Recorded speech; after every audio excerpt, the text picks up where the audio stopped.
Dans cet épisode de Fermez-la, j'ai parlé du concept d'adaptation spirituelle de jeux vidéo. J'aime bien ce concept, donc parlons un peu plus de ces films qui ne sont pas officiellement des adaptations de jeux vidéo, mais qui en sont clairement inspirés, ou du moins servent de bon équivalent. Donc voici 5 jeux qui ont eu des adaptations spirituelles. Numéro 1, Prince of Persia. Vous n'accrochez pas le divertissant mais pas extraordinaire film avec Jack Gyllenhaal. Eh bien voici un autre film Disney qui sert de bon équivalent. Aladdin. Oui, je sais ce que vous allez me dire, c'est pas inspiré du jeu vidéo, c'est juste qu'ils se sont inspirés du même matériau de base, à savoir les Mille et une nuits. Mais quand même, il y a plus de points communs qui n'y paraît avec le premier jeu de la licence. Le fait que les deux ont un méchant grand vizir appelé Jafar, qui ont tous les deux l'intention d'épouser la princesse pour devenir sultan, et qui tous deux emprisonnent la princesse avec un sablier, l'un métaphoriquement et l'autre littéralement, et qu'un jeune prince, officiel ou non, capable de prouesse athlétique, doit aller l'affronter sabre à la main avant que le sablier s'écoule totalement. Peut-être que Disney avait depuis longtemps l'ambition d'adapter Prince of Persia. Ça expliquerait pourquoi c'est l'un des rares studios à avoir proposé une vraie adaptation ambitieuse, contrairement aux séries B que font les autres studios, et pourquoi c'est le seul jeu que Disney ait adapté. Et franchement, je ne vois pas pourquoi s'embêter. Les jeux adaptés du film Aladdin sont meilleurs que Prince of Persia. Ouais, je l'ai dit, osez dire le contraire, non. Numéro 2, Monkey Island. En parlant de Disney avec l'ambition secrète d'adapter un jeu vidéo, Pirates des Caraïbes. Et non, ce n'est pas qu'une théorie comme pour Aladdin. Beaucoup remarquaient des points communs entre les deux célèbres licences sur des pirates. Même Ron Gilbert, le créateur de Monkey Island, s'est plaint que les films piquaient ses idées. En particulier le secret du coffre maudit. Et d'ailleurs, ce n'est pas qu'un plagiat. Ted Elliott, un des scénaristes de Pirates des Caraïbes, avait travaillé sur un projet de film d'animation sur Monkey Island, produit par Steven Spielberg lui-même, mais qui fut annulé et Elliott a recyclé ce qu'il avait écrit pour la trilogie Pirates des Caraïbes. C'est marrant tous ces mecs qui ont bossé sur des adaptations de jeux vidéo annulées et qui font des adaptations spirituelles comme ce film, District 9 qui devait être un film Halo, ou encore Hercule qui devait être un film God of War.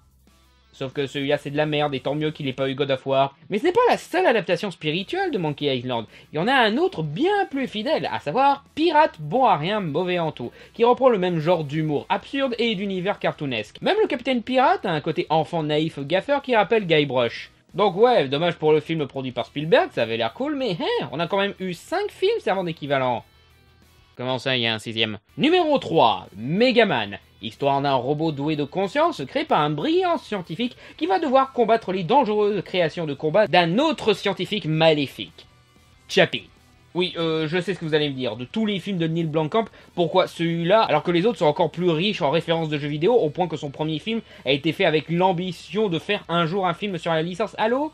T'as répondu à ta question tout seul, Coco. Tout le monde est au courant pour les références de District 9 ou même d'Elysium. Mais beaucoup semblent oublier Chappie, que j'ai même tendance à préférer à District 9. Et puis de toute façon, je suis là pour parler d'adaptations spirituelles que vous connaissez peut-être pas. Donc pourquoi parler du film que tout le monde sait exister que pour convaincre des producteurs d'adapter un certain jeu? J'aurais pu aussi dire Astro Boy, dont la série est très probablement une des inspirations du jeu vidéo.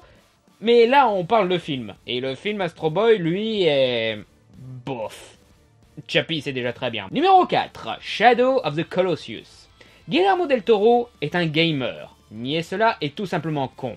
Entre les prises de combat à la Soul Calibur de Blade 2, l'ambiance Soul River d'Hellboy, la présence de GLaDOS en personne dans Pacific Rim, et dans Hellboy 2, c'est là qu'il se lâche le plus. Le point projectile en métal de Rayman 3, les pyramides Head de Silent Hill 2, un artefact super puissant divisé en 3 à la Zelda, les combats au sabre à la Onimusha, il fait même le coup de la lame qui se coince dans une autre, c'est trop cool. Mais tout ça, ce sont des références esthétiques. Le seul jeu dont il adapte aussi le fond de ce que j'ai vu, et Shadow of the Colossus, toujours dans Hellboy 2 avec la séquence du dieu Sylvestre. Ce n'est pas un film entier, certes, mais cette séquence fait déjà une parfaite adaptation en court-métrage de Shadow of the Colossus, où ça commence par une séquence résumant parfaitement l'immensité de la créature, puis par un combat super cool où tu escalades pour essayer d'atteindre le point faible de la créature, et au moment où tu as l'avantage, tu te rends compte que merde, c'est un être vivant, le vestige d'une espèce éteinte qui ne demande qu'à vivre. La tuer est une terrible chose.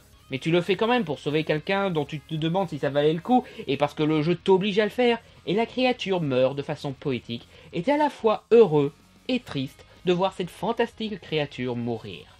C'est tellement du pur Shadow of the Colossus qu'il faut être l'homme pâle pour ne pas l'avoir. Et le plus beau, c'est que cette référence, qui ne représente qu'une seule séquence dans un film bien rempli, n'est pas du tout gratuite. C'est en totale logique avec les thématiques et l'évolution du personnage d'Hellboy, au point qu'il répète la façon de rendre la mort de l'ennemi poétique pour le méchant principal. Putain que j'aime ce film. Et pour finir, numéro 5, La légende de Zelda. Bon, beaucoup prétendent que Legend de Ridley Scott aurait inspiré la célèbre licence, mais très franchement, j'y crois moyen. De tous les films d'heroic fantasy des années 80, c'est celui qui colle le moins au jeu Zelda. Et les dates correspondent pas vu que le jeu est sorti dans la même période. Dark Crystal ou Labyrinthe, à la limite, ont très probablement inspiré la production design d'Ocarina of Time et Majora's Mask, mais Legend, bof. Si Miyamoto s'est inspiré d'un film pour faire Zelda, ben c'est Taram et le chaudron magique. Eh, ça colle, le film date d'avant le jeu, on a un jeune villageois qui doit combattre des monstres et des squelettes pour vaincre le Seigneur des Ténèbres qui recherche un artefact magique qui lui permettra de dominer le monde, il trouve sur son chemin une épée au pouvoir incroyable, une princesse débrouillarde et une boule blanche qui vole, et même un instrument de musique magique. Mais bon, c'est pas un super film, donc je suppose que c'est plus classe de croire qu'un Ridley Scott a inspiré le jeu, même si le film en question est aussi mauvais que Taram. Donc prenons plutôt un meilleur film, genre Pokémon 2. Quoi ça? Pokémon 2 n'adapte pas la légende de Zelda, mais Pokémon, et c'est tellement évident que c'est le putain de titre du film? Ouais, mais très franchement, le film n'a pratiquement rien à voir avec Pokémon. Déjà parce que les films Pokémon ont pour but de relater une aventure hors du commun pour Sacha qui vit tous les jours une vraie adaptation de Pokémon. Et puis Pokémon 2 est clairement plus proche de Zelda que de Pokémon. Les 3 artefacts qui doivent être réunis pour sauver le monde, répartis dans 3 lieux différents, ou donjons, l'histoire d'un élu, d'un voleur en méchant principal et d'une princesse débrouillarde avec un instrument de musique magique dont la mélodie ramène le monde à la normale, ou encore le fait que ça se passe dans un environnement marin où on fait face à des oiseaux gigantesques comme dans Wind Waker. Oui, je sais, Wind Waker est sorti 4 ans après Pokémon 2, mais hey, ce serait oublier que le film est produit par Nintendo. Mais bon, si vous trouvez Pokémon 2 pas si terrible que ça, il en existe un autre. Kubo, l'armure magique. Un jeune villageois, 3 artefacts magiques qui doivent être réunis pour vaincre le gros méchant, répandus dans des donjons variés et amenant à un combat contre un boss, l'instrument de musique magique, la petite créature qui indique la direction à suivre. Ça reprend même la thématique des 5 étapes du deuil de Majora's Mask. Mais en plus littéral, parce que là, c'est pas pour nourrir une théorie comme quoi le héros serait mort, non, t'as vraiment une histoire de deuil dans cette histoire-là. Et ce sont probablement pas les seules adaptations spirituelles. Vous aussi parlez de ces films qui ressemblent plus à des jeux vidéo qu'ils n'en ont l'air. Que ce soit Pokémon avec les animaux fantastiques d'Harry Potter, ou tous les FPS de l'histoire avec Hardcore Henry, n'attendez plus l'adaptation officielle de vos jeux préférés, cherchez-les par vous-même.